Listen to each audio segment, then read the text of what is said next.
Assalamualaikum warahmatullahi wabarakatuh dan selamat sejahtera Cik ucapkan kepada semua murid yang akan mengikuti kelas cikgu pada hari ini. Baiklah murid-murid, hari ini kita akan mengasah kemahiran tata bahasa kita dengan rujukan buku teks pada muka surat 20. Baiklah, untuk standard prestasi kita hari ini ialah memahami dan menggunakan kata adjektif jarak, panca indera, ukuran dan sifatan dengan betul mengikut konteks. Baik, itu secara asasnya. Tapi hari ini kita akan fokus kepada melengkapkan petikan dengan kata adjektif yang betul. Sebelum itu, cikgu berilah sedikit uh, pengajaran seringkas. Apakah dimasukkan adjektif jarak? Apakah dimasukkan sebagai adjektif jarak, adjektif panca indera, adjektif ukuran dan adjektif sifatan. Baiklah murid-murid, secara asasnya adjektif jarak ialah satu kaedah untuk kita menyatakan konsep ruang dalam kata adjektif. Contohnya seperti nyaris, dekat, hampir, jatuh. Kita kita memperlihatkan konsep jarak di situ untuk kita tahu tentang kata adjektif.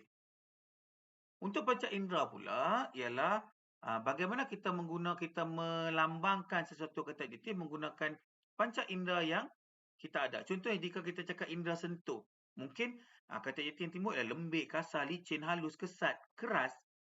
Kalau panca indera dengar, mungkin kita dengar dari telinga nyaring, lembut, mesik, merdu, garau, serak, itu dengar dari telinga. Dari sudut indera pandang pula, mungkin kita cakap seseorang tu kata adjektif yang timbul ialah comel, hodoh, molek, cantik, buruk, segak. Kalau dari segi hidung, indera bau, kita boleh nyatakan wangi, hanyir, harum, busuk, hancing, tengik.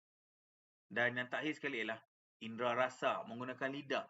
Manis, kelat, masam, masin, payau, lazat. Itu semua ialah kata adjektif tapi menggunakan indera lidah atau indera rasa. Yang terakhir sekali ialah yang kedua terakhir ialah dari ukuran. Ukuran. Baik, dari segi ukuran, kita perlu sedar bahawa untuk kita mengukur sesuatu, sesuatu perkara, semestinya kita perlu menyebut ukurannya. Ukuran itu pun dianggap sebagai kata adjektif. Contoh, kita nak sebut tentang buku. Buku itu kita nak cakap buku itu tebal. Jadi tebal ialah kata ukuran. Kata adjektif ukuran. Kita nak cakap seseorang itu agak kurus. Kita mengukur seseorang itu dari aspek bentuk badannya kurus. Jadi ukuran tersebut kurus dianggap sebagai kata adjektif. Yang lain ialah gemuk, panjang, nipis, pendek, tinggi, rendah, kecil. Itu semua ialah kata adjektif ukuran. Dan yang terakhir sekali ialah kata adjektif sifatan. Kata adjektif sifatan ni adalah yang paling biasa kita pakai, iaitu kata adjektif sifatan atau kita panggil sebagai keadaan. Jadi di bawah ni semuanya boleh dianggap sebagai kata adjektif sifatan atau kata adjektif keadaan. Ia melambangkan, menerangkan sifat atau sebagai keadaan satu unsur keterangan. Contohnya kita nak cakap seseorang itu, dia seorang lelaki yang kuat.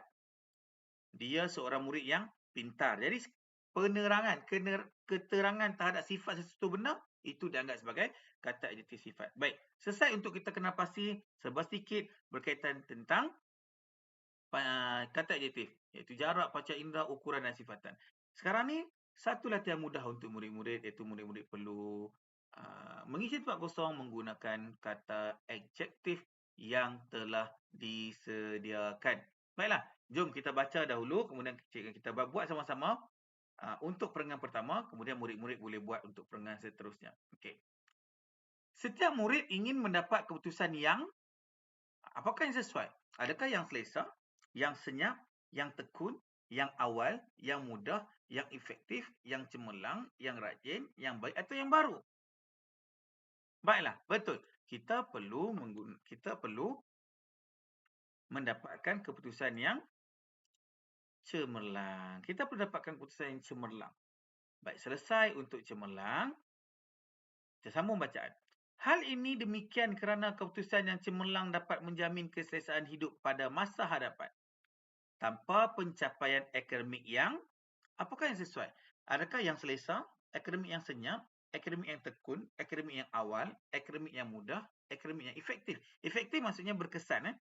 Yang rajin, baik cemerlang dah kita guna, baik atau baru. Adakah tanpa pencapaian akademik yang baru? Apakah yang sesuai? Betul, kita perlu gunakan akademik yang baik. Tanpa pencapaian akademik yang baik, Masa hadapan seseorang diibaratkan seperti telur di hujung tanduk. Okey, apa maksud telur di hujung tanduk? Maksud dia sangat kritikal. Sangat berbahaya kedudukan dia tu. Itu maksud telur di hujung tanduk. Menunggu masa saja untuk jatuh dan pecah. Oleh itu, murid digalakkan mengisi masa lapang dengan baik untuk meningkatkan prestasi akademik sendiri sebelum nasi menjadi bubur. Maksudnya sebelum jadi sangat-sangat terlambat. Tak boleh nak diubah lagi. Nasi kalau dah masak terlampau lama jadi bubur, kita tak boleh patah balik jadikan dia nasi. Memang bubur tu memang akan jadi bubur. Tak boleh patah balik lagi. Sesar dahulu pendapatan, sesar kemudian tidak berguna. Jadi itu adalah peribahasa yang mampu menggantikan tempat nasi menjadi bubur. Baik, terdapat usaha yang apakah yang paling sesuai? Usaha apa? Selesa. Usaha yang selesa sesuai? Usaha yang senyap sesuai tak? Usaha yang tekun, usaha yang awal, usaha yang mudah, usaha yang efektif atau berkesan, rajin atau baru. Kalau usaha, selalunya kita melibatkan usaha yang efektif. Usaha yang efektif. Terdapat beberapa usaha yang efektif untuk meningkatkan pencapaian akademik murid. Baik, kita baca dan murid-murid mungkin boleh fikir-fikirkan apakah isi jawapan kepada tempat kosong tersebut. Antara usaha boleh dilakukan untuk meningkatkan pencapaian akademik adalah dengan tempat kosong mengulang kaji pelajaran. Apakah yang sesuai untuk tempat kosong ni?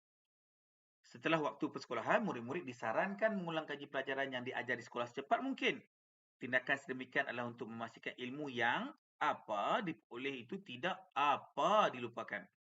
Cara ini sangat berkesan bagi mengukuhkan lagi pemahaman murid terhadap sesuatu topik. Selain itu, murid perlu mengunjungi perpustakaan. Pihak sekolah telah melengkapkan perpustakaan sekolah dengan pelbagai jenis buku untuk rujukan murid. Dengan itu, murid tidak perlu mengeluarkan wang untuk membeli apa-apa buku rujukan. Bukan itu saja, suasana perpustakaan yang tempat kosong dan kondusif juga sangat sesuai untuk belajar. Oleh itu, murid lebih fokus untuk belajar tanpa gangguan orang ramai. Seterusnya, murid juga boleh kerap mengadakan perbincangan berkumpulan. Melalui cara ini, para murid dapat berkongsi ilmu bersama-sama rakan.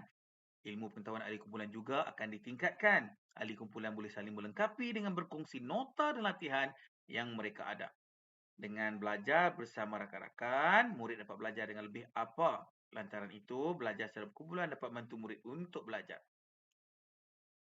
Tuntasnya, murid-murid perlulah belajar dengan tempat kosong bagi meningkatkan pencapaian akademik.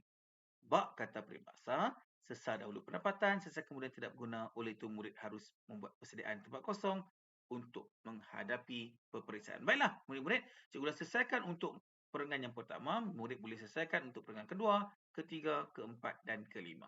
Jadi, selepas buat, murid boleh buat semakan bersama guru-guru di kelas. Baiklah, itu saja sesi latihan kita hari ini. Semoga murid-murid faham tentang kata adjektif secara dasarnya dan menyiapkan tugasan yang telah disediakan. Baiklah murid-murid, itu saja kelas kita pada hari ini. Kita jumpa lagi pada kelas yang akan datang. Sekian, terima kasih. Assalamualaikum warahmatullahi wabarakatuh.